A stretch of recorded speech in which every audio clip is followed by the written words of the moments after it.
దేవునికి మహిమ కలుగునుగాక. ప్రిలారా, ప్రభునామన మీ అందరికీ వందనాలు తెలియచేస్తూ ఉన్నాను. దేవుని వాక్యాన్ని ధ్యానిందాము.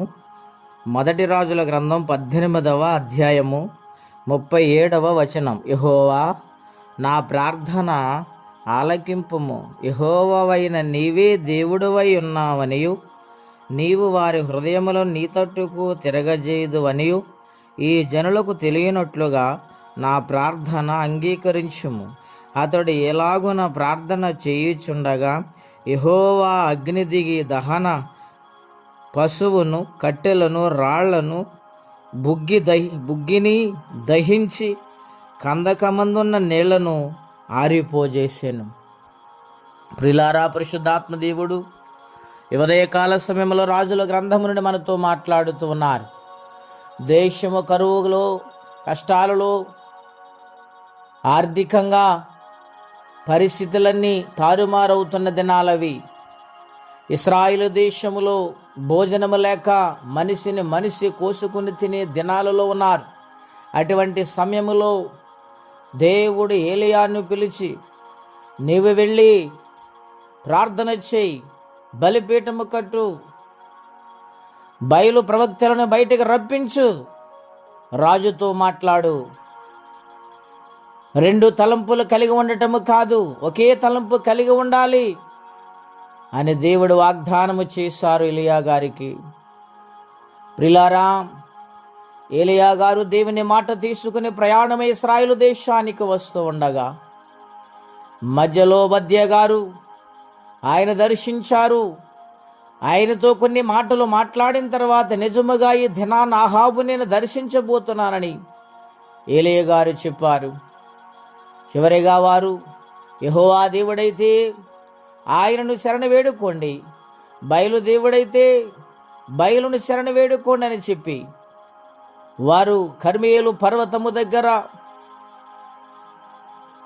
బలిపీఠమును కట్టించి ముందుగా వారికి అవకాశం ఇచ్చారు బయలు ప్రవక్తలకు. రెండవదిగా ఏలియా పడిపోయిన బలిపీఠమును బాగు చేసి, కట్టెలు పేర్చి, ఎద్దును వధించి, బలిపీఠమును కావలసిన సమస్యమును ఏర్పాటు చేసి మోకరించి ప్రార్థన చేస్తూ ఉన్నాడు. ఏమనండి? యెహోవా, నీవే దేవుడవై ఉన్నావు, ఈ జనులు నీ తట్టు తిరుగుటకు నీవీ కార్యము చేయాలి అని ప్రభుని చరణ కోరారు, ప్రార్థిస్తూ ఉన్నాడు. ప్రార్థన చేస్తుండగా ఏలియా ప్రార్థన ఆలకించిన దేవుడు ఆకాశము నుండి అగ్ని దిగి వస్తూ ఉండగా ప్రజలు అనేక మంది యెహోవాయే దేవుడు దేవుడని స్తుతించారు. దహన బలిపీఠమును సమస్తమును బుగ్గి చేసి ఆరిపోజేసింది అగ్ని. ప్రిలారా, ఎంత ఆశ్చర్యకార్యము! ఇశ్రాయేలు దేశము కరువు కాటకాల నుండి దేవుడు విడిపించటానికి గొప్ప కార్యము చేసి ఇశ్రాయేలు దేశాన్ని ఆయన బాగు చేశారు. తన కుమారుడైన తన యొక్క ప్రవక్తగా ఏర్పాటు చేసుకున్న ఏలియాని దేవుడు అక్కడ వాడుకున్నారు. ప్రిలారా, ఈ దినాన్న కరువు కాటకాలు, కష్టాలు, బాధలు వస్తున్నాయంటే కుటుంబాలలో ఎవరిని బట్టి ఆలోచిస్తున్నారా?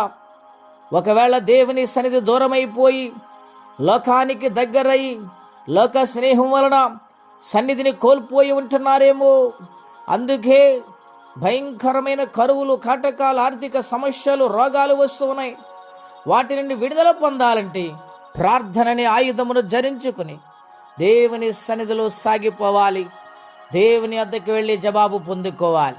అటువంటి దీవెన ఆశీర్వాదము మనందరము పొందుకుందాం. ప్రార్థన. పరిశుద్ధుడైన మా తండ్రి, ఘనమైన మీ నామం కొరకై స్తోత్రం చెల్లిస్తూ ఉన్నాము.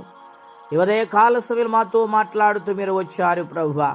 నాయన, ఇశ్రాయేలు ప్రజలు చూస్తూ ఉండగా కర్మేలు పర్వతము దగ్గర నాయన బలిపీఠమును కట్టి ప్రార్థించినప్పుడు ఏలియా గారి ప్రార్థన ఆలకించి మేలు చేసి, నాయన మీరు మహిమ పొందిన దేవుడా, మా ప్రార్థన ఆలకించి మా సమస్యలను విడిపించి నీ కొరకు బ్రతికే గొప్ప కార్యము దయచేయండి నాయన. ప్రతి ఒక్కరు మా బలిపీఠములు మేము కట్టుకుని నీ కొరకు బ్రతికి వారిగా సహాయం చేయమని, మా హృదయార్పణను అంగీకరించమని, దీవించమని, ఎవరైతే కష్టాలు, బాధలు, ఇబ్బందుల్లో ఉన్నారో వారికి నీ సహాయము చేయమని యేసుక్రీస్తు వారి పుణ్యనామమున ప్రార్థించి వేడుచున్నాము తండ్రి.